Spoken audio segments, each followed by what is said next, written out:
Lakad kami dito sa Malapit sa London Eye. Big Ben. Big Ben. Sancho!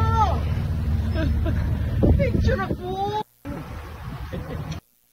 Welcome back mga kaagam. Ito na naman po ang inyong lingkod, si Mr. Destiny. At syempre ito po yung pambasag natin na sila Mengay at si Alden po talaga ang totoong magkasama mga kaagam. Marami na naman tayong may papakita na magpapatunay po. Kaya nga po sabi ko sa inyo, masaya nga po si Mr. Destiny. Tapos may photos pa po na nakuha nga po natin na nakatalikod nga po daw si Congressman Arjo at si Ming Polkerson. Pansin nyo mga kaaldab, bakit kailangan pang sa likod kunan kung po pwede naman pong sa harap? May mga bagay-bagay po na kinuha po talaga nila yung katawan o yung tayo ni Alden Richards bago nila inedit at ipinalabas na. Kumbaga yung kuha po kasi mga kaaldab, kung titignan nyo, same na same din po ang kuha kay Alden Richards. At eto pa po, pansinin nyo po yung buhok ng asawa ni Biang. Derin talk, tignan nyo. Di po ba? Mapapansin nyo rito nakakaiba. Pero dito po sa likod, iba na po yung itsura nyo. Di po ba? Mapapansin nyo na hindi na siya kalbo. Tapos si Ibiang, iba na po yung itsura. Hindi po ba? Para lang po malinaw. Para lang po klaro. Pero sabi ko nga po sa inyo, mahirap po talagang mag-react, mag-komento. Lalo na nga po kapag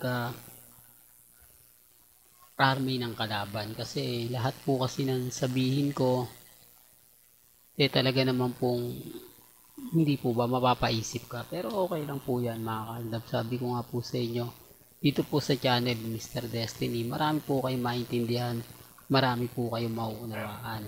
May mga bagay-bagay nga po na umaayon naman po talaga sa atin ng panahon. Sabi ko nga po sa inyo, dito po sa channel ni Mr. Destiny, marami po tayong maiintindihan at mauunawaan kung bakit hanggang ngayon po nakikipaglaban po tayo, kung bakit hanggang ngayon po matatag ang fandom ng Aldab Nation, na kahit ano po yung sabihin nila, kahit ano po yung gawin nila, wala po talaga silang panama.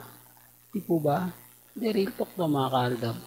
Kaya nga sabi ko sa inyo dito po sa channel ni Mr. Destiny, ito lang naman po yung channel na hindi nila kayang tibagin.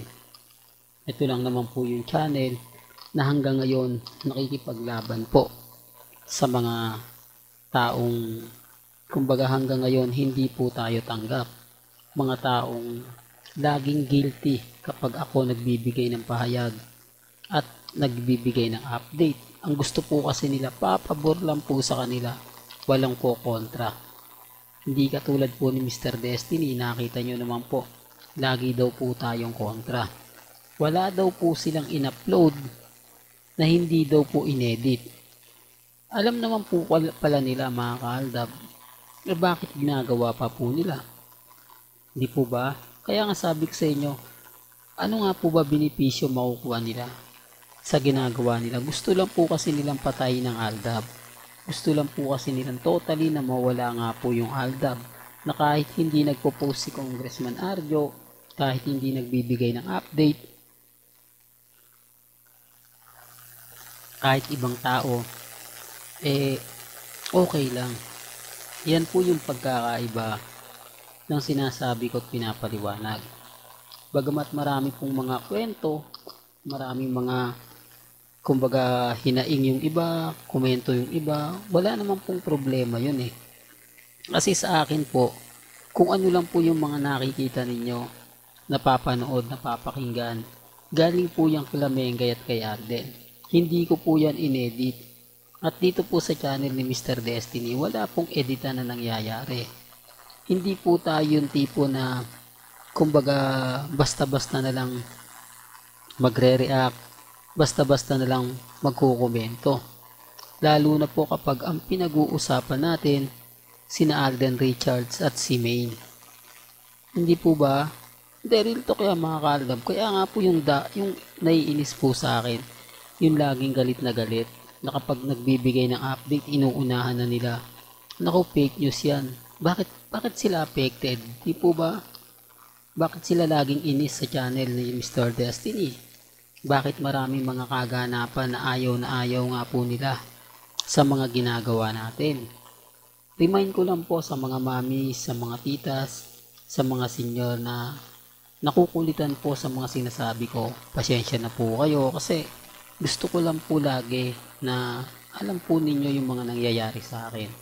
Alam po ninyo kung ano po yung ginagawa sa atin. Kung bakit nga po ba napakarami pong affected kapag ang ALDAB ang nagiging topic. Patunay lang po yan na malakas pa rin po tayo. Patunay po yan na marami pa rin po ang sumisimpatya sa ALDAB. Patunay lang po na tayo pa rin po ang malakas. Huwag po kayong maniniwala sa mga sinasabi ng iba na wala na pong ALDAB, bagsak na po yung ALDAB. Sabi lang po nila yun. Yun po yung ginagawa nila. Para nga po yung iba madismaya. Para nga po yung iba magsasabing, oh, wala na talagang ALDAB. Hindi po. Napakarami pa po natin. At itong mga taong to, mga ka-ALDAB, nag-aantay lang po. Sila po yung silent ALDAB nation. Sabi nga po sa akin, nag-aantay lang kami, Mr. Destiny. Pag dumating yung tamang panahon, lalabas at lalabas kami. Isa kami sa mga kumbaga makikipaglabang muli. Nag-aantay lang po yan ng tamang pagkakataon. Sabi ko nga po sa inyo, freelancer na si Alden. Marami nag-react sa akin. Marami nagkomento. Sinasabi nila, hindi daw po freelancer si Alden ngayon. Nakapirma lang siya sa ibig sabihin, nakakontrata pa siya. Iba po yung nakakontrata sa freelancer ka na lang. On call ka na lang po. Gaya ng sinabi ko, pwede ka nang tumanggi kung gugustuhin mo. Kaya nga po, pinagagawan si Alden Richards ng bagong teleserye.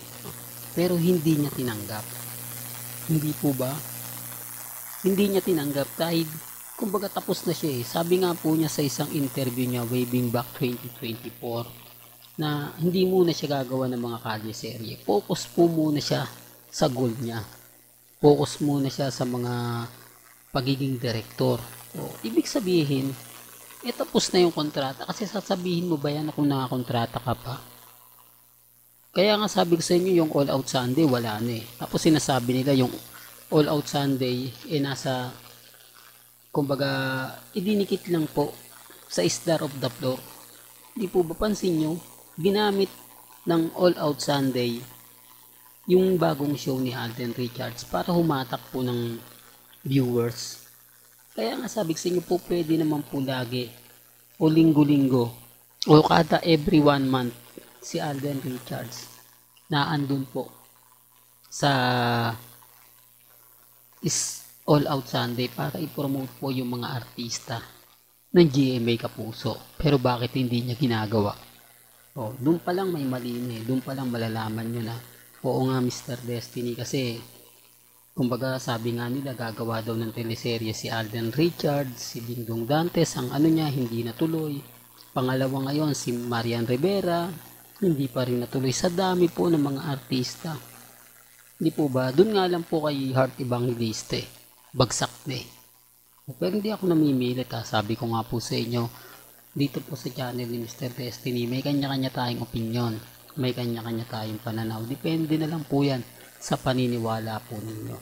Hanggang dito na lang po ang ating latest updates. Kaya kung gusto nyo pa po ng pinaka-latest at sariwang update, abay tumutok lang po kayo dito po sa channel ni Mr. Destiny para updated po kayo sa mga bago at sa mga latest na i-upload po natin maya-maya lang. Hanggang sa muli, salamat po sa panonood at pakikinig.